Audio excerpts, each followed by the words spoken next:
Hello everyone, Satisfied Beard here, and we're bringing another RuneStrike video. This time it is on the free-to-play account, as you can clearly see up there. I always like trying to make sure that you guys know which account I am on when I do these videos.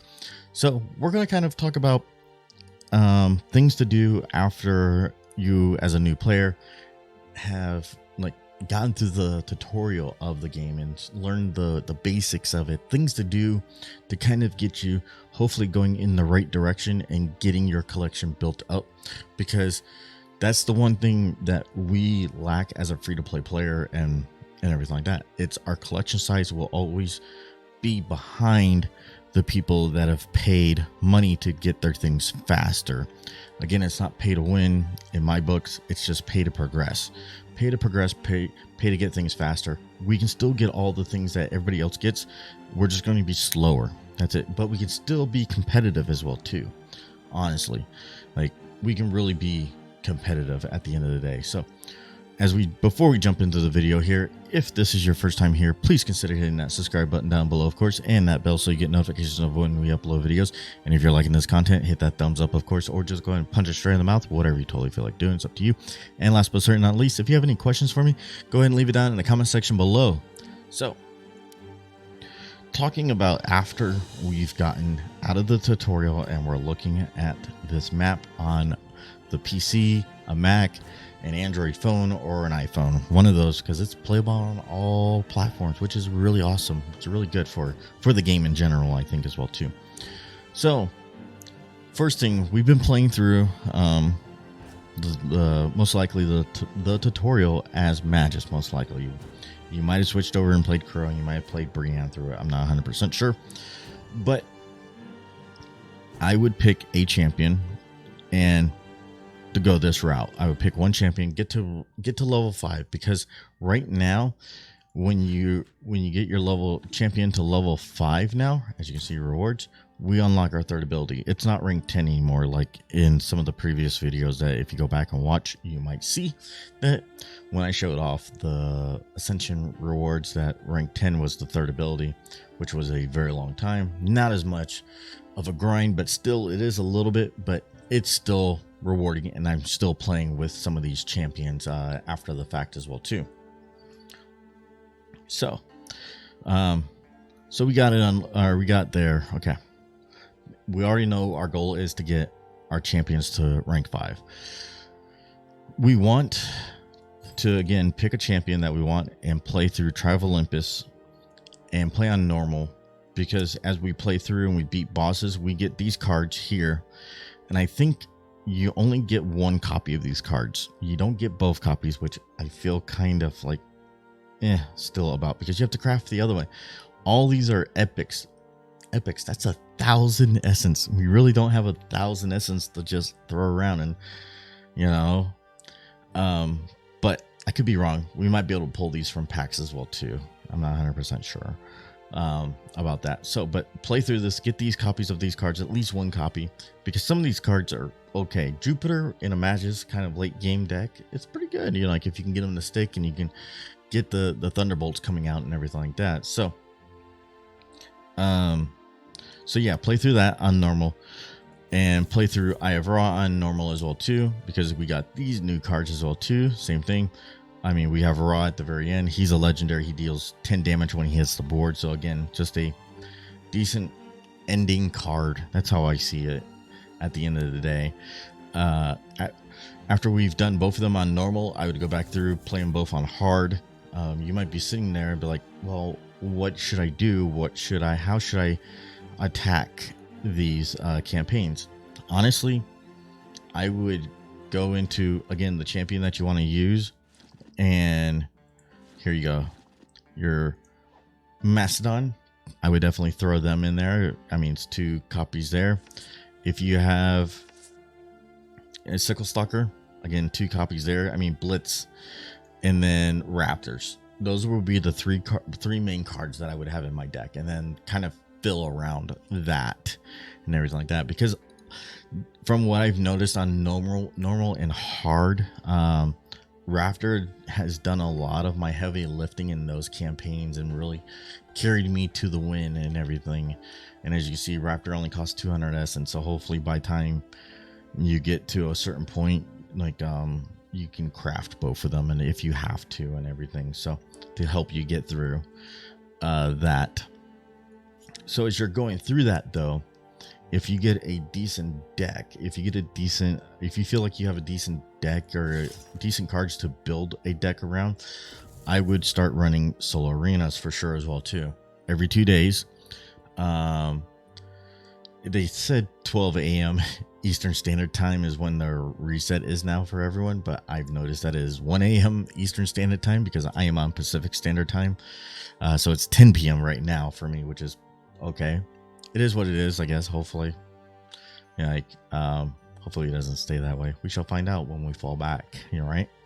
So yes, make sure you're doing these every 2 days, and you want to consistently, hopefully, get 7 wins with your deck. Because at 7 wins, we get 1 pack. We get 1 pack no matter what for a run. Okay, no matter what, you get a pack. You get 150 essence to craft a card with. Now you can't craft a rare with it, but we get a little bit to kind of help us build up our essence and everything. And the other big thing is that we do get 200 gold as well too. So we're able to buy another pack as well too. So, and then as soon as you're done with those runs, I would come in here. If you have 200 gold, buy a pack. So then you're opening 2 packs and everything like that as well too.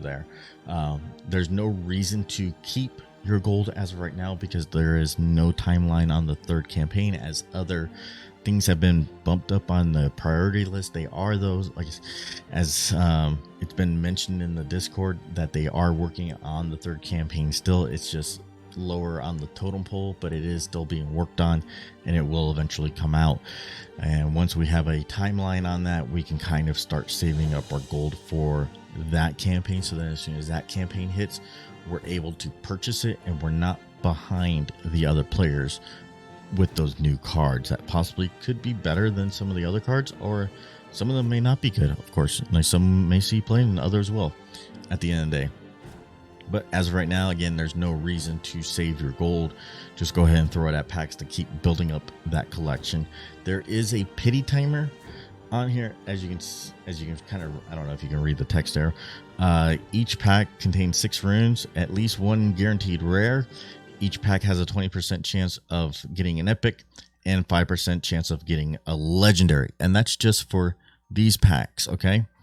As we level up our champions, we get realm packs like nature, chaos, light. Like, those are doubled in the chance of pulling that. So it would be 40% for epic and 10% for legendary.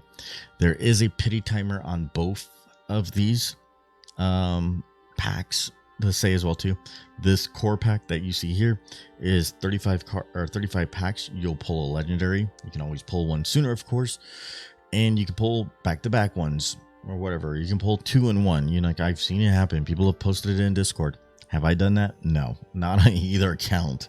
I have not done that at all.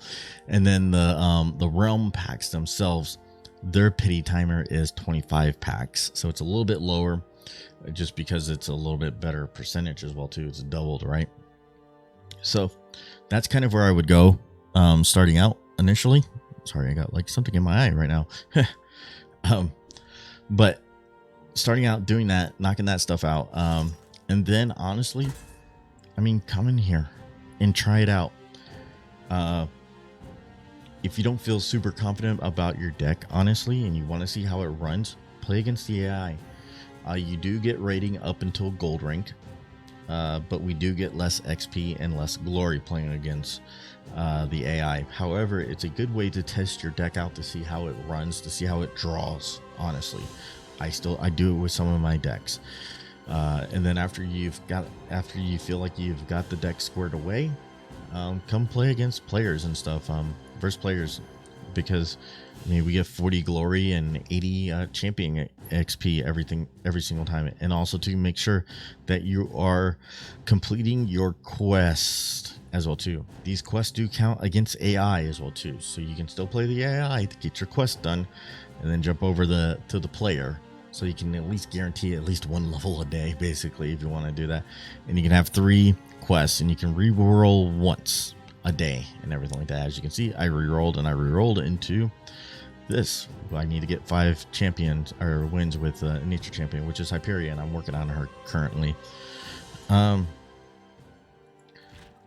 will leave you all this deck, my Brienne deck. Again, she's really good. She's going to, I feel like they're going to nerf her here pretty soon, especially her A3 ability. Her A3 ability is really, really good. But this is the deck that I've used against in the solo runs where I've gotten 7 wins. I've did it consistently. Like I go 7-1, 7-0. I think I've done a couple of 6-win runs as well too. I think the lowest one that I ever got with her was 5 wins, and I was matched up against really tough decks and everything like that at that time. But this deck is pretty aggro. This deck goes face, as you can see. Like we're running Blade Dancer, Mastodons, Sicklestalkers, Mindless Raider, a Tauric Warleader. You know, but yeah, this is pretty much we're just going to beat your face in as fast as we can. And that was my deck for the solo arena runs. And I actually did play this on PvP as well too. It had really good success rate at lower ranks. And as you can see, I'm only running 1 epic in here, and my rating with her is like 340 or so for we'll double check it. Ruby, 370 for Ruby, almost a Sapphire with her. I've kind of put her on the shelf right now because as I said, I've been focusing on Hyperion. I got Hyperion or all to rank 5 and everything like that, so I can kind of come back to playing the Brienne deck and everything. So yeah, I'll leave the cards for that deck in the description for y'all if you want to try it out and everything like that, especially for your solo arena runs if you're trying to level up Brienne as well too. So yeah, we're going to kind of keep it short. We're not going to ramble on too much longer, but that's a few things that I would definitely do first and hopefully build up your collection pretty decently before you really start getting into PvP matches and everything like that. So yeah, that's it. That's the video, y'all. You know, if you've made it this far, I appreciate you as always. And until next time, hopefully your adventures are always satisfying.